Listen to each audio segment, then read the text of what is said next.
Hello guys, আজকে আমি কাজলি মাছ কিনতে যাচ্ছি। আপনাদেরকে কাজলি মাছ দেখাবো। সাগরের কাজলি মাছ। সাগরের না ভাই, এটা খল্লা মাছ ভাই। কত করে? 350 টাকা দি ভাই। দেখলেন মাছ। সাগরে খল্লা এই যে দেখলেন। সুন্দর আছে সাগরে খল্লা। দিবেন ভাই। কত দিবেন ভাই? এটা একটু কম রাখুন জানা ভাই। এই মিয়া। আজকে দাম কইবেন। দাম কই ভাই। এটা একটু কম রাখেন আমার এতে। 250 টাকা নেন। কাড়া নেন যাবো করতে। কয়টা কেজি কাড়ে? ওটা আমার 500 টাকা আর মিল করে দিন।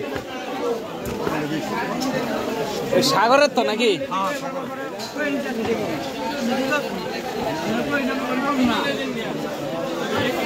500 টাকা। 500 টাকা মিলে যাচ্ছে ভাই। 10 টাকা মাছ কম করে সমস্যা হবে ভাই। না, 541 টাকা দেন।